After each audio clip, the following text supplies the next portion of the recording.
नमस्कार दोस्तों। बहुत से हमें ऐसे लोग मिलते हैं, ऐसे क्लाइंट्स आते हैं हमारे पास जो काफ़ी समय से रेस्ट्रेन्ड मैरिजेस में, टॉक्सिक मैरिजेस में रह रहे होते हैं, टॉक्सिक रिलेशनशिप झेल रहे होते हैं कई सालों से, पर उन्हें पता नहीं होता है कि इस व्यक्ति से, इस शादी से छुटकारा कैसे पाया जाए या किस तरह से वो जिस व्यक्ति के साथ वो टॉक्सिक रिलेशनशिप में होते हैं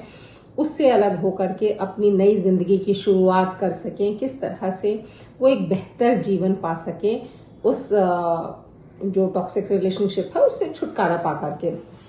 तो आप समझ ही गए होंगे आज हम बात करने वाले हैं डिवोर्स की। बहुत सारे लोगों के क्वेश्चन होते हैं, मन में संकोच होता है कि डिवोर्स इतना आसान भी नहीं होता, कैसे लिया जा सकता है, इसमें काफ़ी सारे लीगल प्रोसीजर्स के थ्रू जाना पड़ेगा, बहुत कुछ झेलना पड़ेगा, कोर्ट्स के धक्के खाने पड़ेंगे। तो क्या किया जा सकता है? क्या डिवोर्स मिलना इतना आसान है क्या? तो आज मैं आपको बताने वाली हूँ कि किन ग्राउंड्स पे लीगली आप डिवोर्स ले सकते हैं, किन ग्राउंड्स पे आप कोर्ट में याचिका दायर कर सकते हैं, पिटिशन फाइल कर सकते हैं डिवोर्स के लिए, ताकि आप एक टॉक्सिक रिलेशनशिप से, टॉक्सिक मैरिज से बाहर आकर के एक नई जिंदगी की शुरुआत कर सकें। तो दोस्तों, सबसे जो आसान तरीका है किसी भी मैरिज में डिवोर्स लेने का,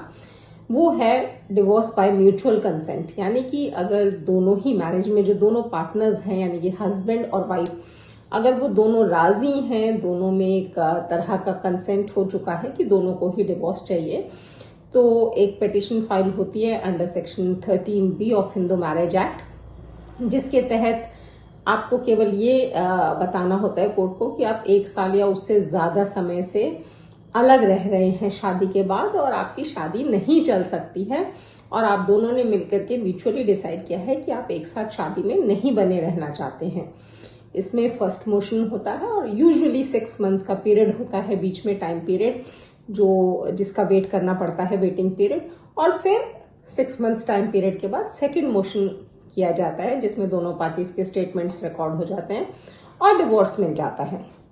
तो ये बहुत ही सिंपल और आसान प्रोसेस है जिसमें आपको किसी तरह के लीगल हैसल को ज्यादा फेस नहीं करना पड़ता।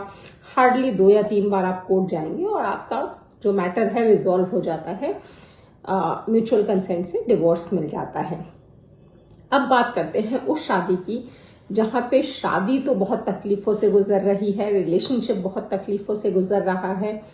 एक जो पार्टनर है शादी में वो डिवोर्स लेना चाहता है, पर जो दूसरा पार्टनर है वो डिवोर्स देने के लिए तैयार नहीं है। तो फिर ऐसे कौन से ग्राउंड्स हैं जिसके बेसिस पे डिवोर्स मिल सकता है? तो अगर पहला ग्राउंड की बात करें जिसके बेसिस पे डिवोर्स मिल सकता है, तो वो है एडल्ट्री। यानी कि शादी में रहते हुए अगर कोई एक पार्टनर किसी दूसरे व्यक्ति के साथ सेक्सुअल रिलेशनशिप में है और किसी दूसरे व्यक्ति के साथ अपनी कंसेंट से, अपनी मर्जी से वो रिलेशनशिप बनाता है, संबंध कायम करता है, तो ऐसे में जो दूसरा पार्टनर है वो कोर्ट में डिवोर्स के लिए अप्लाई कर सकता है और ये एक बहुत स्ट्रॉन्ग ग्राउंड होता है डिवोर्स लेने का। ऑल्दो पहले जो है एडल्ट्री क्रिमिनल ऑफेंस भी होता था कि अगर शादी में रहते हुए आप किसी और से शारीरिक संबंध बनाते हैं तो क्रिमिनल ऑफेंस होता था। ऑल्दो ये अब क्रिमिनल ऑफेंस नहीं रहा है, लेकिन ये डिवोर्स का बहुत स्ट्रॉन्ग ग्राउंड है कि अगर आपका पार्टनर जो है शादी में रहते हुए किसी और के साथ शारीरिक संबंध बनाता है, सेक्सुअल रिलेशनशिप बनाता है, तो आप उसके खिलाफ कोर्ट में याचिका दायर करके डिवोर्स ले सकते हैं। जो सेकंड पॉइंट है वो है क्रूअल्टी। क्रूअल्टी यानी कि हैरासमेंट या आपके साथ एक तरह का क्रूअल व्यवहार किया जाता है। और ये क्रूअल्टी सिर्फ फिजिकल क्रूअल्टी ही नहीं, मेंटल क्रूअल्टी भी इसमें काउंट होती है। यानी कि केवल कोई आपके साथ मार पिटाई करता है, आपको मारता है, आपको शारीरिक प्रताड़ना देता है, सिर्फ यही एक डिवोर्स नहीं है। अगर कोई आपको मेंटली टॉर्चर कर रहा है, मेंटल हैरासमेंट कर रहा है, आपको दिमागी तौर पे प्रताड़ना दे रहा है, तो वो भी एक ग्राउंड है डिवोर्स लेने का। तो क्रूएल्टी के बेसिस पे अगर हम कोर्ट में साबित कर देते हैं कि आपके साथ क्रूएल्टी हो रही है, तो उसके बेसिस पे आपको डिवोर्स मिल सकता है। देन नंबर 3 जो पॉइंट है वो है डिजर्शन। यानी कि जो आपका पार्टनर है, जो आपका मैरिज में जो आपका स्पाउस है, वो आपको छोड़ करके चला गया है, उसने आपको कंप्लीटली छोड़ दिया है, आपकी कोई भी शादी से रिलेटेड जिम्मेदारियां नहीं निभा रहा है या उसकी जो रिस्पॉन्सिबिलिटीज हैं, ड्यूटीज हैं उस शादी में वो उसको पूरा नहीं कर रहा है, तो ऐसे में भी आप डिवोर्स के लिए अप्लाई कर सकते हैं। इसके अलावा जो कुछ ग्राउंड्स हैं डिवोर्स लेने के, जैसे कि रिलीजियस कन्वर्जन, अगर आपका जो मैरिड पार्टनर है वो अपने धर्म को बदल करके किसी और धर्म में चला जाता है, तो उसके बेसिस पे भी आप डिवोर्स ले सकते हैं। देन अगर उसको कोई भी ऐसी बीमारी है जो शारीरिक संबंध बनाने से या उसके पास रहने से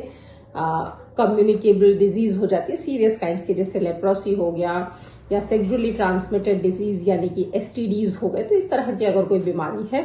तो उसके बेसिस पे भी आपको डिवोर्स मिल सकता है। कोई भी कम्युनिकेबल डिजीज अगर है। देन अगर आपका जो पार्टनर है, मैरिड पार्टनर, उसने अगर संन्यास ले लिया है, वो दीन दुनिया की बातें छोड़ करके संन्यास की ओर बढ़ गया, तो ऐसे में भी आपको डिवोर्स मिल सकता है। देन अगर काफी सालों से आपका पार्टनर के बारे में आपको पता ही नहीं है, वो सडनली कहीं चला गया है, गायब हो गया है,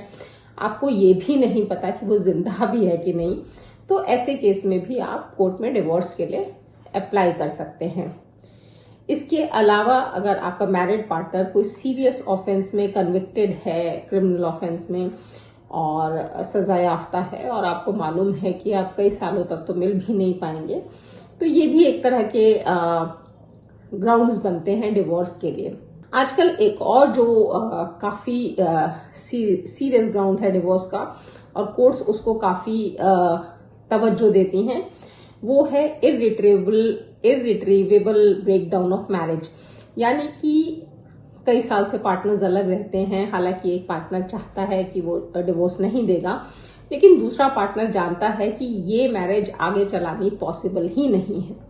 ना हमारा मेंटल स्टेटस मिलता है, ना हम फिजिकली कंपैटिबल हैं, हमें साथ रहना ही नहीं है, और पूरी कोशिशों के बावजूद भी वो शादी अगर आगे नहीं बढ़ पा रही है और हम कोर्ट में साबित कर देते हैं कि अब ये शादी आगे चलाना मुमकिन ही नहीं है, ये एक इर्रिट्रीवेबल ब्रेकडाउन ऑफ मैरिज बन चुका है, तो उस केस में भी कोर्ट्स डिवोर्स ग्रांट करती हैं। इनफैक्ट अभी इस तरह का केस मेरे पास आया था कि हस्बैंड वाइफ कई सालों से अलग रह रहे हैं, वाइफ चाहती है कि वो उसको हस्बैंड जो है उसको डिवोर्स दे दे और वो अलग हो जाए ताकि वो नए सिरे से अपनी जिंदगी स्टार्ट कर सके, लेकिन हस्बैंड अलग तो रह रहा है लेकिन डिवोर्स देने के लिए तैयार नहीं है। तो ऐसे में वाइफ के पास पूरे राइट्स हैं कि वो कोर्ट में अप्लाई करे, एंड ये जो ग्राउंड है इर्रिट्रीवेबल ब्रेकडाउन ऑफ मैरिज, इसके बेसिस पे उनको आराम से डिवोर्स मिल सकता है। कोर्ट अगर ये मान लेती है कि इस मैरिज को आगे चलाना पॉसिबल नहीं है तो बिल्कुल डिवोर्स मिल सकता है। ऑल्दो इसमें जो बेसिक ग्राउंड्स हैं जो पहले हिंदू मैरिज एक्ट में स्पेसिफिकली मेंशन भी थे, जैसे कि adultery, cruelty, religious conversion, communicable disease, इस तरह का कोई भी ग्राउंड ना होने के बावजूद भी अगर कोर्ट कन्विंस हो जाती है कि ये जो शादी है इसमें इर्रिट्रीवेबल ब्रेकडाउन हो चुका है, इसे आगे चलाना पॉसिबल नहीं है, तो इस ग्राउंड पे भी डिवोर्स मिल सकता है। तो ये थे कुछ ग्राउंड्स जिसके बेसिस पे डिवोर्स लिया जा सकता है। इससे रिलेटेड अगर आपके कोई और भी क्वेश्चंस हैं तो आप बिल्कुल मुझसे पूछ सकते हैं। मिलते हैं मेरे नेक्स्ट वीडियो में, तब तक के लिए थैंक यू, धन्यवाद, नमस्कार।